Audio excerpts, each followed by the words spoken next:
June 1945. A humid stillness hangs over a makeshift American internment area on the northern edge of Okinawa.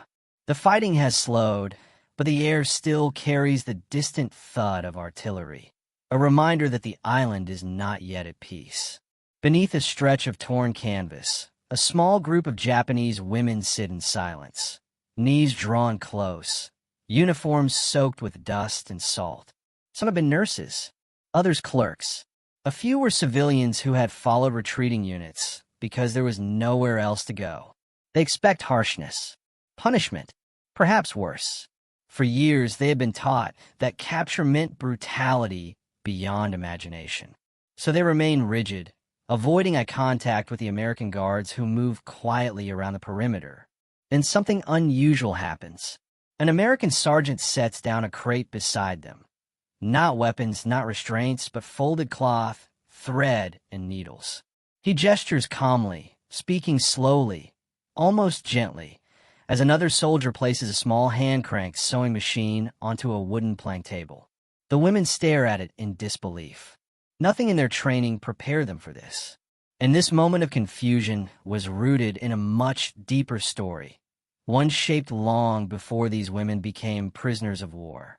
To understand why a simple sewing machine could shatter expectations in a POW enclosure on Okinawa, we must step back into the world that shaped the fears, beliefs, and unwavering rigidity of the women who found themselves in American custody. Their reaction in 1945 was not simply surprise. It was the collapse of an entire psychological framework built over years of indoctrination, military culture, and wartime realities. In pre-war and wartime Japan, surrender was not only condemned, it was unthinkable. The Imperial Japanese Army drilled into every soldier, nurse, and auxiliary that captivity was worse than death. The 1941 Field Service Code explicitly stated that surrender shamed the emperor, the family, and all ancestors. This belief was not abstract. It was reinforced through military training, school textbooks, youth organizations, and even civilian propaganda broadcasts. Women who served near the front lines, whether as nurses, clerical staff, telephone operators, or civilian laborers, internalized the same code as the men they supported. By 1944-45, as Japan's defensive perimeter collapsed under the American island hopping strategy, these women found themselves drawn closer to the front. Some arrived through formal assignments to hospitals and field units. Others were evacuated civilians who ended up enveloped in combat zones. Many were told by superiors that if capture became inevitable, they must take their own lives. Surrender was portrayed as a fate involving humiliation, assault, and torture. The imperial government's wartime media frequently showed exaggerated or entirely fabricated images of American cruelty to ensure that no Japanese citizen would voluntarily give up. But the reality inside American-run POW camps was governed by a very different set of rules. The United States, adhering to the Geneva Convention relative to the treatment of prisoners of war, enforced standardized procedures for the shelter, feeding, medical support, and protection of captives. These procedures did not differentiate by race or gender, despite the ferocity of combat in the Pacific. While individual abuses occurred, as in all wartime environments, the overarching policy was professional, structured, and documented. American commanders were instructed to stabilize POW health quickly, establish sanitation, separate men and women when possible, and ensure humane oversight. This contrast created one of the most significant psychological shocks experienced by Japanese women who were captured during the later island campaigns. They had prepared for the worst. Instead, they encountered a system designed for order, predictability, and basic respect, characteristics they had been told did not exist in the enemy. Yet the context goes deeper. By early 1945, on islands like Saipan, Guam, and particularly Okinawa, clothing among Japanese survivors, both military and civilian, had deteriorated dramatically. Tropical humidity rotted fabric. Weeks of hiding in caves, shredded garments. Field hospitals ran out of spare uniforms. Many of the women who ultimately entered American custody wore torn working smocks, improvised bandages, or the remains of military attire stained from weeks of retreat. Their outward appearance was not simply the result of poverty. It reflected the violent collapse of Japan's defensive lines. American forces took careful note of these conditions.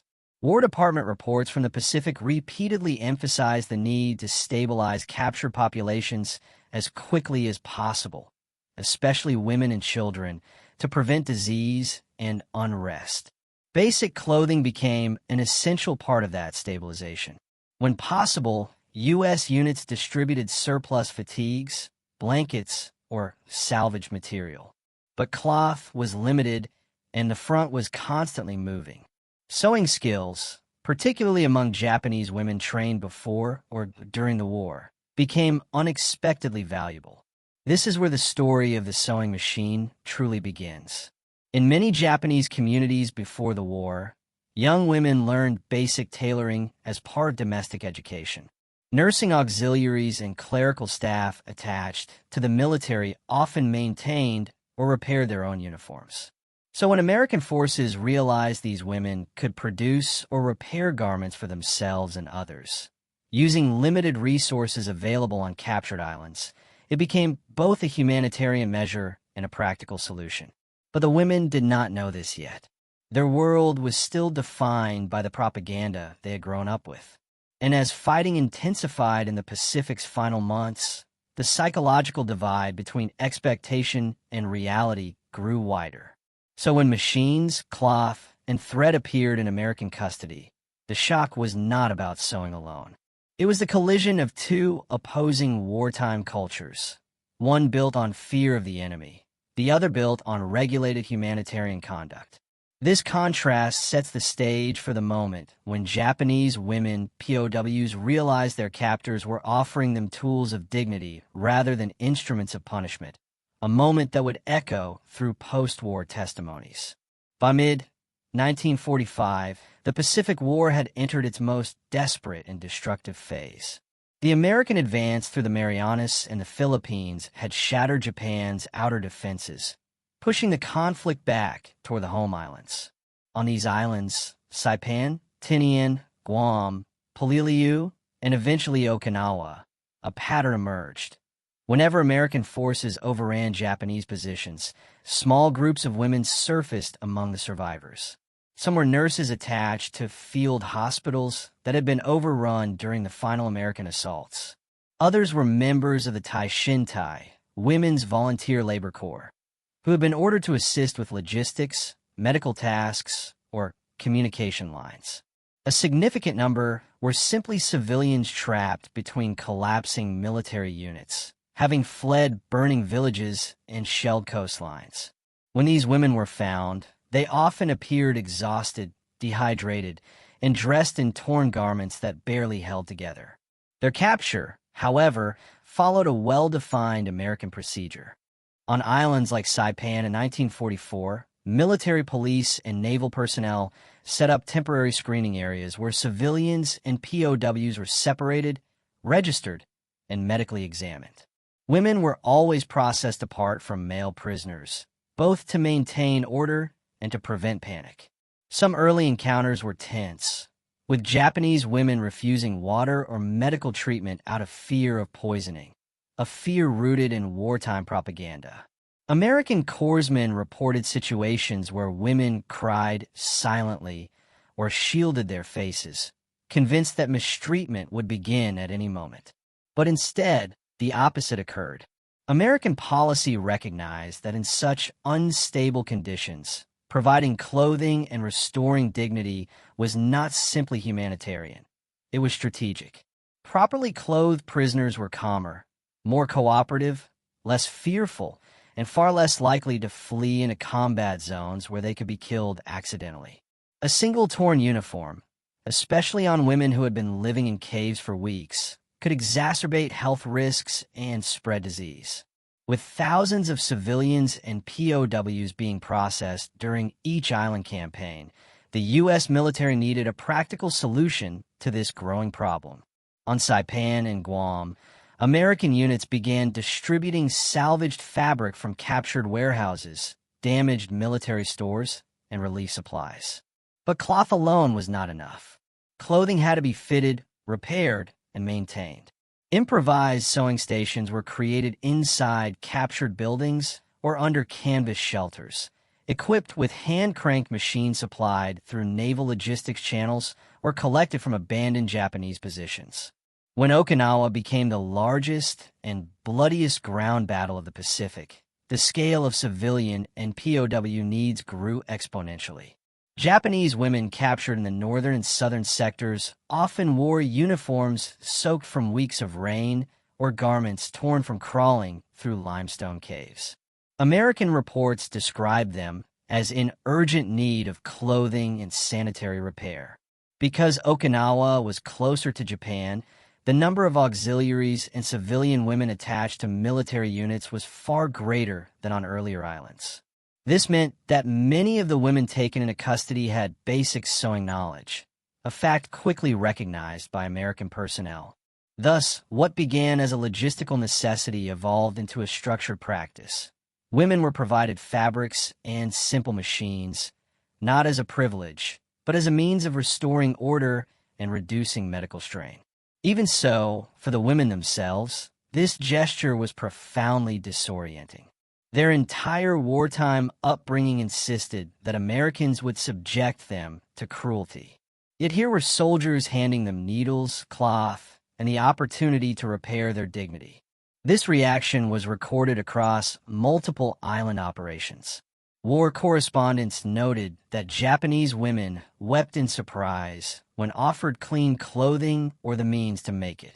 In post-war interviews, former POW nurses described their first days in American custody as a dismantling of fear, where every unexpected act of respect contradicted years of military indoctrination.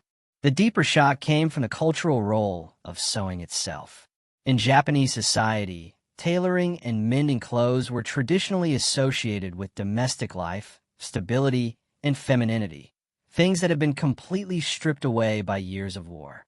To be suddenly allowed, even encouraged, to sit at a table and stitch new garments was more than a practical task. It was a reintroduction to peace, something they had not imagined they would experience again. And this is where our narrative begins to shift, because once these women were placed in sewing rooms, their experiences revealed multiple human, cultural, and strategic layers, each offering a different angle on what this moment truly represented. In this section, we explore the human, tactical, cultural, and psychological dimensions behind the moment when Japanese women POWs were allowed, and even encouraged, to sew new dresses in American custody.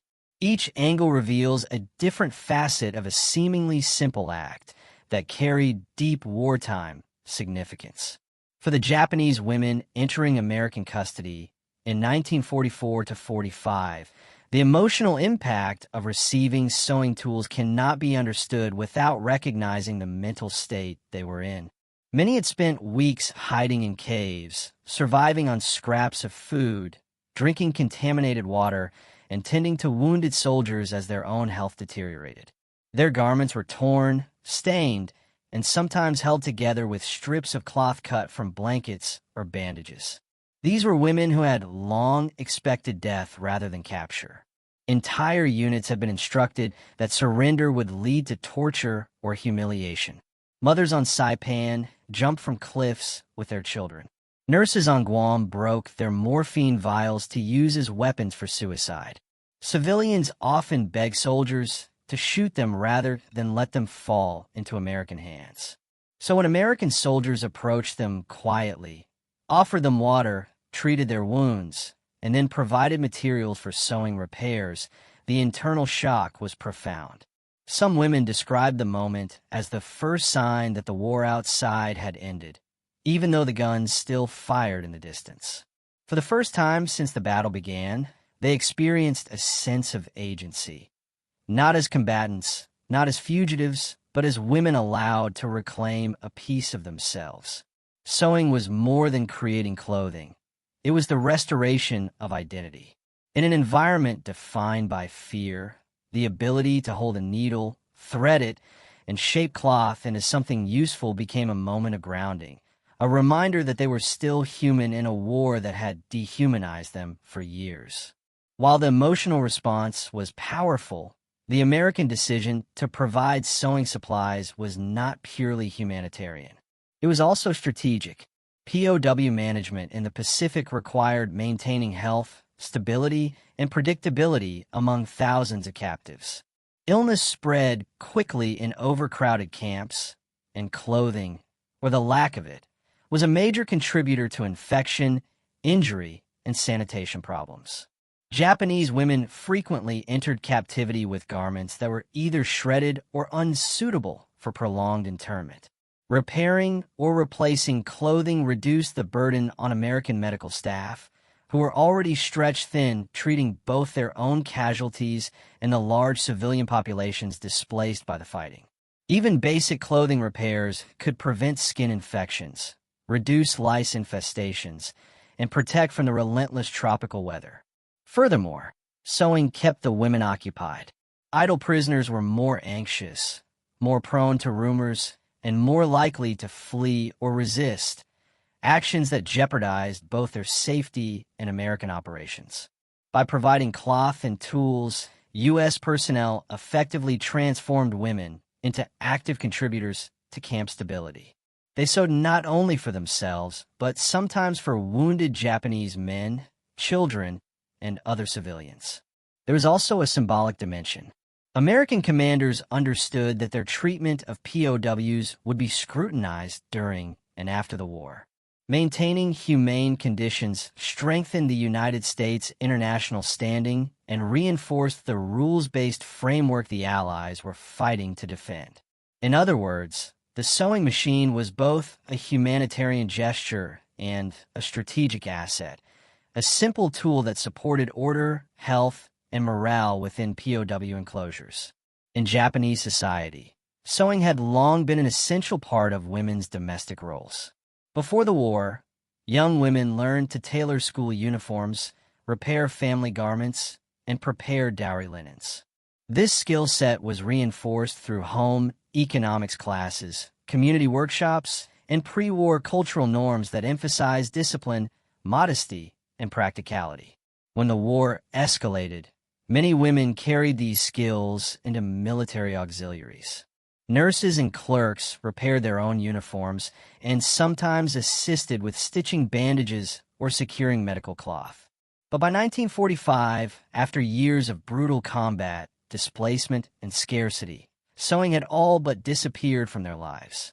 Thus, the act of sewing inside American custody carried unexpected emotional weight. It was the reintroduction of a familiar ritual in a world that had become unrecognizable. For women who had lost homes, families, and a clear sense of future, the repetitive motion of needle and thread restored a fragile sense of normalcy. Moreover, the opportunity to sew new dresses, not just repair old clothing, represented a kind of symbolic rebirth. A new garment meant a clean start. It meant difference from the chaos they had survived. These dresses were not fancy. They were simple, practical, often made from surplus fabrics or repurposed American materials. But they were theirs, made with their hands, shaped according to their needs. In the midst of war's ruin, sewing allowed these women to reclaim a small but meaningful part of their identity, something untouched by propaganda, ideology, or battlefield reality. These final angles complete the multi-layered view of why Japanese women POWs reacted with such astonishment when Americans allowed them to sew new dresses, and what this moment revealed about the deeper structure of the Pacific War. For nearly a decade before the Pacific War reached its final stage, Japanese civilians and auxiliaries had been immersed in relentless propaganda. School textbooks, radio broadcasts, government posters, and military instructors repeated the same message. Americans were monstrous, merciless, and barely human. These depictions were intentionally extreme. designed to fortify the population against the possibility of defeat or surrender. Women, in particular, were warned that capture would mean shame far worse than death. On Okinawa, these fears were so deeply embedded that some civilians chose suicide rather than risk being taken alive. When Japanese women were eventually captured instead of killed, their minds were already conditioned for terror. But then came the small, unexpected gestures: clean water bandages, food, quiet voices, and finally, sewing supplies. Each of these gestures contradicted every image they had been taught. The Americans were not brutalizing them. They were not stripping them of dignity.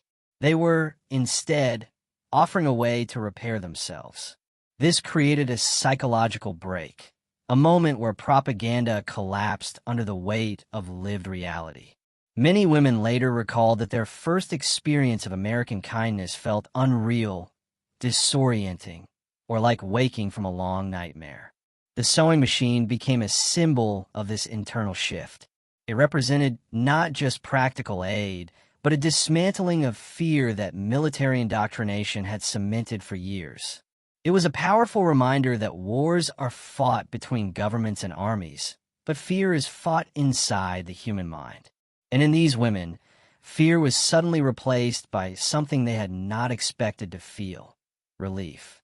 To understand the larger context, we must look at how American forces viewed their own conduct. By 1944 to 45, the United States was preparing for the coming occupation of Japan. Every interaction with civilians and POWs became part of a larger psychological and political strategy.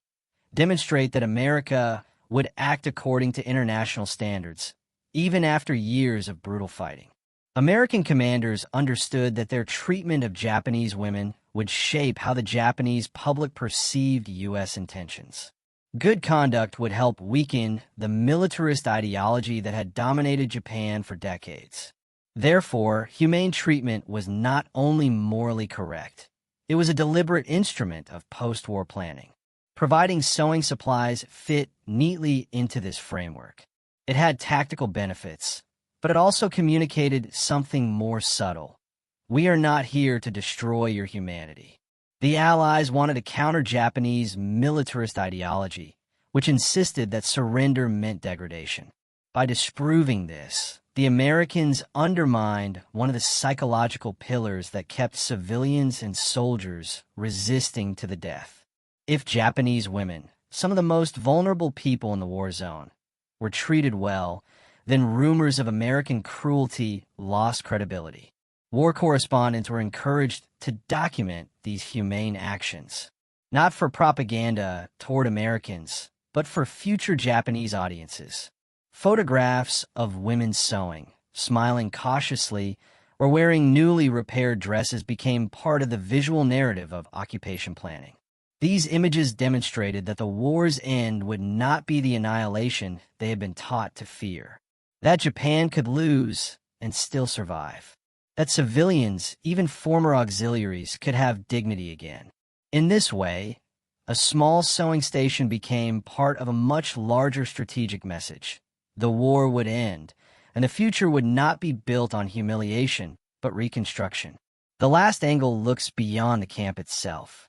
The sewing performed by Japanese women POWs was a small preview of the enormous rebuilding that Japan would experience after 1945.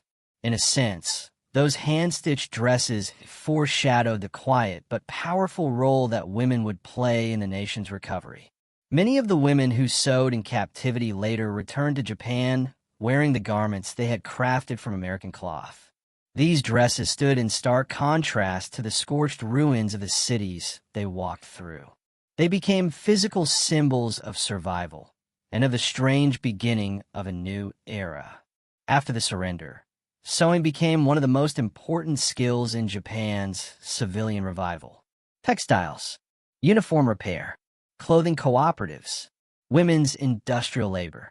These sectors expanded rapidly as the nation struggled to clothe millions of people displaced by firebombing and famine. The practical motions the women had relearned in the POW camps were the same motions that powered Japan's early post-war cottage industries. Thus, a single moment in captivity became part of a much longer continuum. The wartime collapse of society had taken away their families, their homes, and their future. Sewing began to rebuild that future, stitch by stitch, garment by garment. From the perspective of history, those first dresses were not simply clothing. They were early threads in Japan's reconstruction, threads that connected a battlefield defeat to a national rebirth. With the angles complete, the story now moves toward its decisive moment. The point at which the women's expectations, American policy, and a larger war all converged into a single turning point. This is the moment where all earlier threads, fear, propaganda, humanitarian policy, exhaustion, and cultural identity, collide into a single turning point. The shift was not dramatic in a cinematic sense. There were no explosions or charges across the battlefield. Instead, the climax unfolded through a series of quiet, intimate moments inside the American-controlled zones on Saipan, Guam, and Okinawa. Moments that shattered years of conditioning and reshaped how these Japanese women understood both the enemy and themselves. It began with a simple task. A woman, a former army nurse from Okinawa, finished stitching the last seam of a plain, knee-length dress using cloth provided by American personnel. It was made of repurposed tent fabric, softened by boiling water and soap, then dyed lightly using makeshift methods to remove stains. The dress was simple, with short sleeves and a modest neckline, patterned after the practical styles the Japanese women had worn before the war. When she stepped out of the tent wearing it, something unexpected happened. The American guards paused. The nearby Japanese women straightened. Children who had been silent for hours stared with wide, cautious eyes. It was the first moment in which many of them saw something that resembled normal life. Not survival, not fear, not the chaos of battle, but the image of a woman dressed in clean, well-fitted clothing, an image so ordinary in peacetime, yet now almost shocking. Reports from American field notes describe the women's reaction as hushed, unbelieving, and deeply emotional. Some women touched the fabric with trembling fingers. Others covered their mouths, stunned that something so small could feel so monumental. For these women, the dress was more than cloth. It was proof that the Americans did not intend to harm them. It was proof that their lives still had value. It was proof that the world they lost might someday return. And that realization, arriving in a moment of silence, broke the psychological barrier that months of fear had built. When American personnel saw this moment unfold, they recognized its significance. Officers and medics reported that the atmosphere of the enclosure changed. Women who had previously refused food began eating consistently. Mothers who had hidden their children behind them allowed the Americans to check their injuries. Nurses began assisting medics voluntarily. Tension dissolved into cautious cooperation. The U.S. military responded by expanding access to sewing supplies. On Okinawa alone, capture materials were repurposed into hundreds of garments. Dresses, children's clothing, simple shirts, and protective wraps for infants. Some American units even organized makeshift sewing areas with tables built from ammunition crates and wooden planks. But the most decisive shift came in the guards' behavior. They understood what these small gestures of normalcy meant. They began offering fabric scraps with a kind of quiet respect, placing them gently, nodding, stepping back. They offered water to wash the new clothing. They created a system where the women could take turns using the few sewing machines available. American officers noted in multiple reports that camp discipline improved sharply as a result. Fear had been replaced by routine. Routine created stability, and stability made the camp safer for everyone involved. This was not accidental. It was the outcome of deliberate policy, humanitarian intent, and the recognition that psychological recovery often begins with restoring simple human dignity.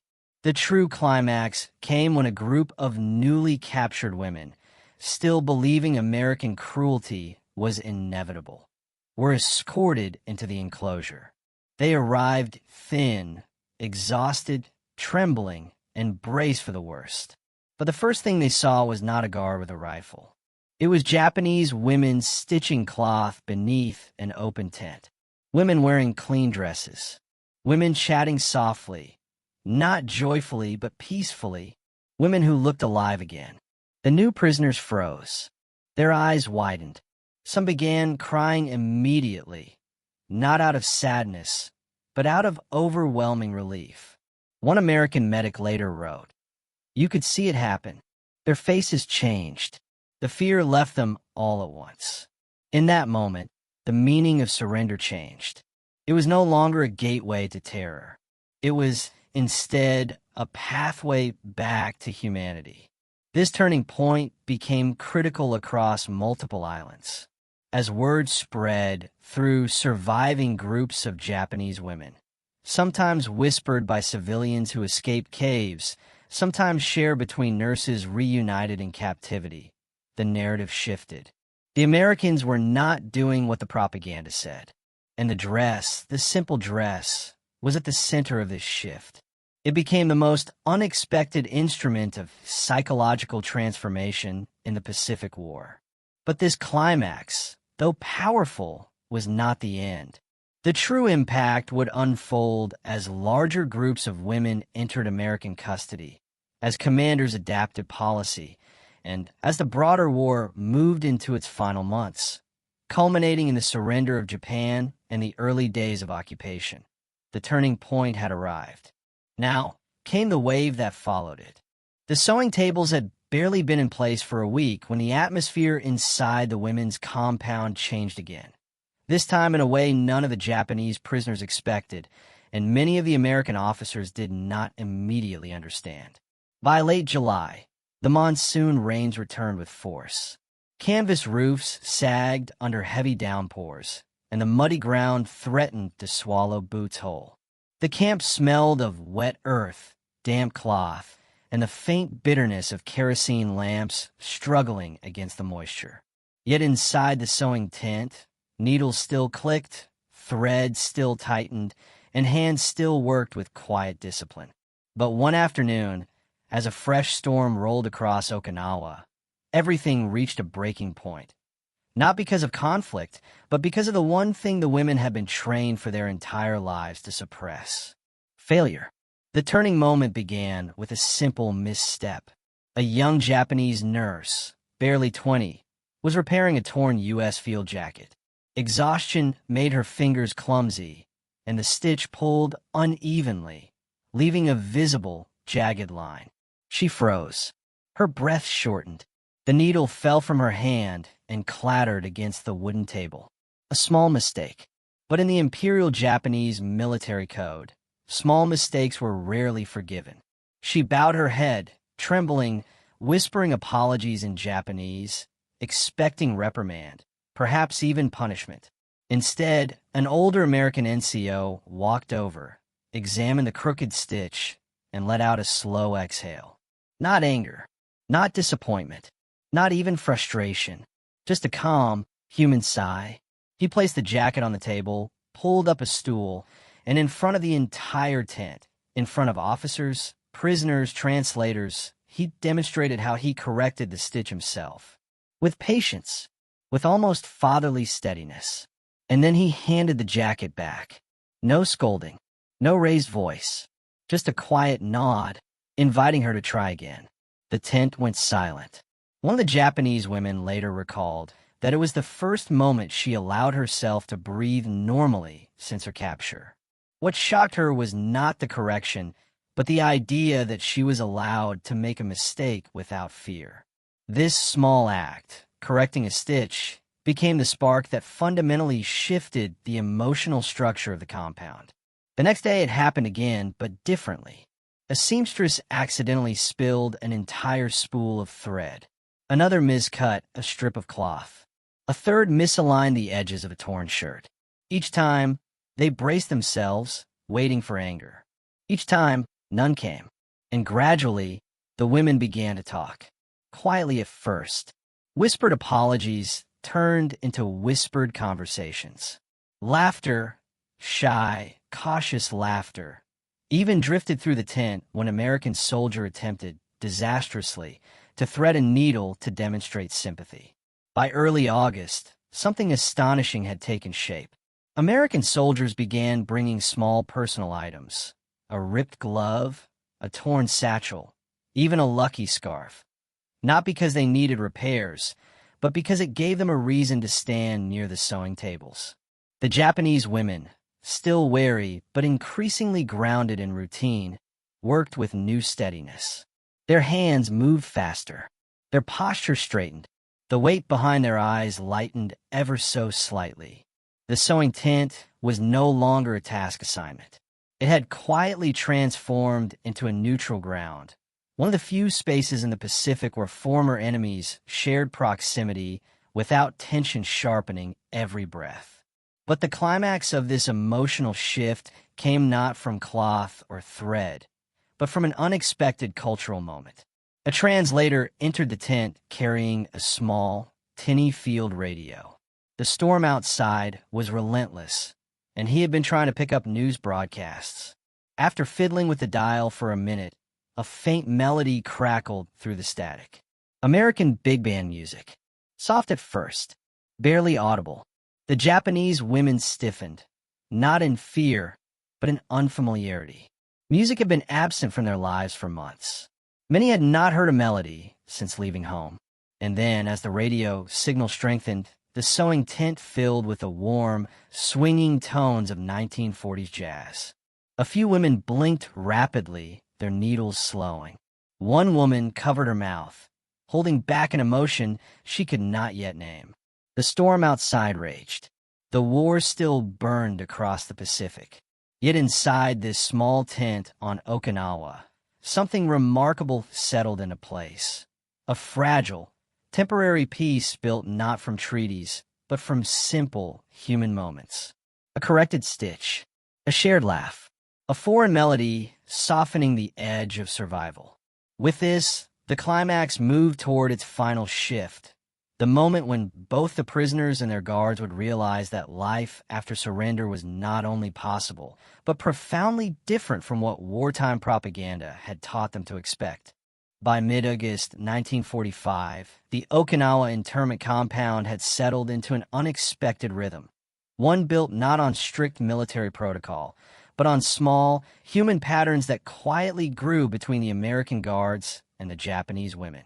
Yet outside the tent walls, the world was shifting with historic force. Rumors of a new, indescribable weapon, something that could flatten a city, drifted through the camp long before official news reached the prisoners. The women heard fragments through translators, through the behavior of guards, through the way officers spoke in hushed tones near radios. And then, on August 15th, the whispers collapsed into a single truth. The war was over. The announcement did not come with celebration inside the women's compound. There were no cheers, no applause, no embraces. Instead, a heavy, unsteady silence fell over them, a silence thick with uncertainty. Victory for one side meant defeat for the other. And for the women who had surrendered, the meaning of defeat was still something they did not know how to navigate. For hours, many of them sat motionless on wooden benches, staring at the ground. Some wept softly, not out of fear of the Americans, but from the realization that the empire they had been taught to serve unquestioningly no longer existed in the form they knew. For others, the end of the war brought a different ache. Worry about families back home, cities bombed, islands occupied, brothers and husbands missing. The American soldiers, unsure how to respond, kept a respectful distance. Yet as days passed, something began to change in the tone of the camp. With the fighting officially ended, restrictions loosened. The women were permitted to step outside the sewing tent more freely. They walked short distances around the perimeter under light supervision, collecting laundry, carrying water, or simply stretching their legs after months of confinement and stress. For the first time, they began to see the island beyond the canvas roofs, the shattered palm trees, the cratered hills, the rusting vehicles half sunk into the mud. The devastation of Okinawa was overwhelming, but it also placed their own survival into perspective. One morning, as the sun broke through the monsoon haze, the women were escorted to a nearby hillside for fresh air. The Pacific wind pressed against their uniforms. In the distance, American engineers were clearing debris from a road while medics tended to civilians emerging from hidden caves. The scene was chaotic, but it was also the first true glimpse the women had of ordinary life beginning to rebuild. It stirred something inside them, a sense that the world was moving forward, even if they did not yet know where they fit within it. When they returned to the camp, the sewing tent felt different. With the war over, the urgency behind the repairs faded. The Americans no longer needed stacks of freshly stitched clothing or mended field gear. Yet the women continued their work anyway. The tent had become a place of order, routine, and calm, a fragile sanctuary from the uncertainty outside. And the Americans seemed to understand that. Instead of shutting down the sewing operation, they brought in blankets from local civilians, torn shirts from engineers, even children's clothing found near abandoned villages. The work shifted from military necessity to humanitarian effort. For the Japanese women, this was disorienting in the best possible way. They were helping civilians, not soldiers, not enemies, but ordinary people whose lives had been torn apart. For women trained to serve an empire, this was the first time they felt they were part of something that crossed national lines. A few of the guards even began to teach simple English phrases, using the labels on supply crates as practice. The women, shy but eager, repeated the words carefully. In return, they taught the guards small Japanese expressions, polite greetings, respectful bows, simple animal names that made the guards laugh. The war had ended, but something unexpected had begun. The emotional distance between captor and captive continued to shrink, not through dramatic gestures, but through the steady repetition of work and kindness. A repaired blanket for a displaced Okinawan family, a mended sleeve for a young American mechanic, a radio playing low jazz in the background. Each small act softened the edges of fear, and day by day, the women realized something profound. This camp, which they once believed would be a place of suffering, had become the place where they rediscovered their humanity. As August turned toward September, the question shifted from survival to what comes next, and the answer would arrive soon, in the form of orders that would send these women toward a future they had not dared to imagine. Repatriation orders began reaching the Okinawa camps in early September 1945. The American command, overwhelmed with the logistics of demobilization, civilian aid, and managing hundreds of thousands of surrendered personnel across the Pacific, prioritized one mission above all: send Japanese civilians and non-combatant POWs home as safely and efficiently as possible. For the women in the sewing tent, the announcement arrived not as a grand proclamation, but folded within the monotone routine of the morning roll. A translator stepped forward, cleared his throat, and explained that Japanese repatriation ships, under American supervision, would begin transporting civilians back to the home islands within weeks. The announcement washed over the women with conflicting emotions.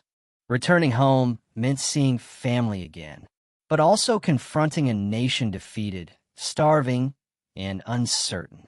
It meant stepping back into a world where their homes might be gone, their relatives missing, and their futures entirely uncharted. Yet even with the fear of the unknown, hope flickered. In the camp, preparations accelerated.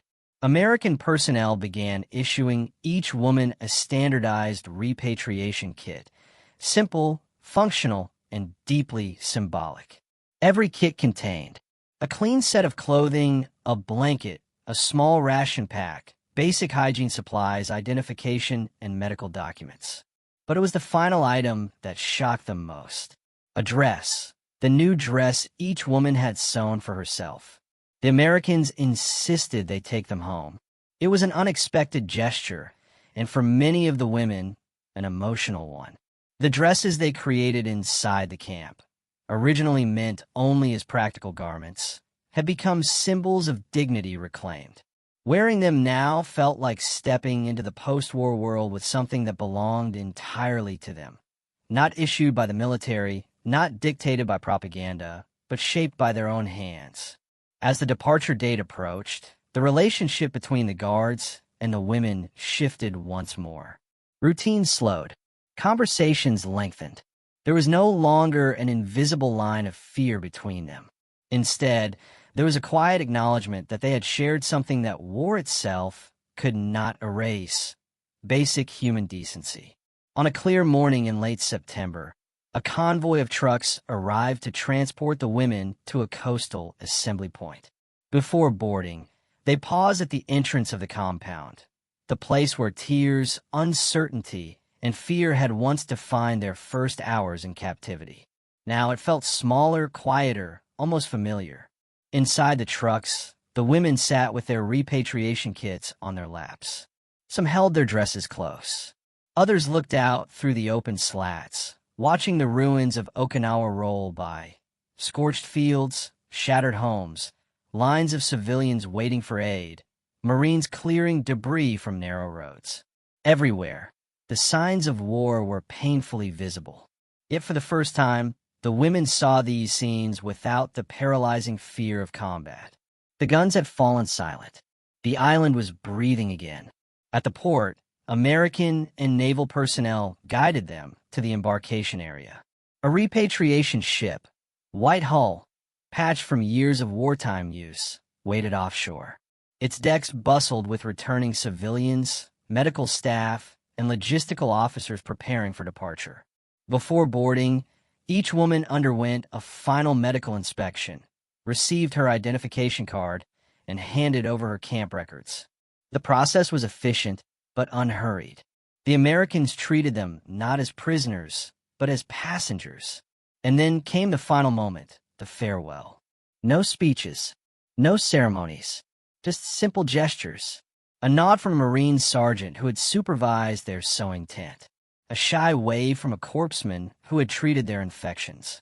A quiet bow exchange between women and guards. A gesture that needed no translation.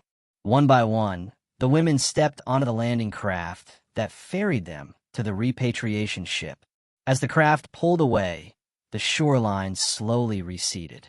The sewing tents, the guard towers, the rugged Okinawan cliffs, all of it merged into the wide Pacific horizon. They were going home, changed, humbled, but alive. And perhaps most importantly, they carried with them a memory they would speak about years later, a memory that challenged everything they once believed about the enemy, a memory of a tent filled with the hum of a sewing machine, the smell of clean fabric, and American soldiers who had treated them with a humanity they never expected.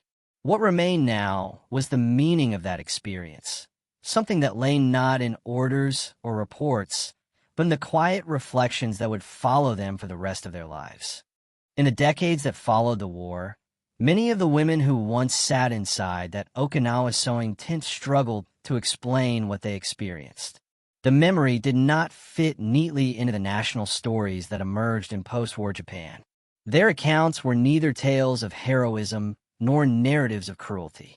Instead, they described something quieter, something subtle, a moment when humanity broke through the weight of ideology. It was not the sewing itself that stayed with them, but what the sewing represented. Inside that tent, surrounded by fabric, thread, and the rhythmic clatter of hand-crank machines, the women were given space. Not just physical space, but emotional space to rediscover fragments of normal life. In a world defined by strict military discipline and wartime propaganda, the simple act of creating a garment became a form of restoration. The dresses they stitched were more than clothes. They were symbols of identity returned to them at a time when they believed they had none. Years later, historians studying the Okinawa POW compounds noted that the sewing program achieved something unexpected. It stabilized fear. It built discipline without force. It offered the prisoners dignity without compromising security. And it revealed how profoundly psychological warfare had been on both sides. 4 Japanese women raised to believe surrender was worse than death. The kindness they encountered disrupted everything they had been taught. For many of them, this was the turning point, not the day the war ended, but the day they realized the enemy did not see them as objects of revenge. That realization traveled home with them, stitched into the fabric of the dresses they carried aboard the repatriation ships. It shaped their memories, their family stories, and the way they spoke about the war to younger generations. In the long arc of history, these quiet moments rarely appear in textbooks or battle maps. They exist instead in personal recollections, in faded photographs, in the soft rustle of handmade fabric folded in wooden drawers. Yet they remind us of a truth often overshadowed by the scale of global conflict. Even in the ruins of war, humanity does not disappear. Sometimes it returns in the smallest of gestures, a needle, a thread, a dress made by hands that once trembled in fear. And that, perhaps, is the quiet legacy of these women and the Americans who surprised them with simple kindness.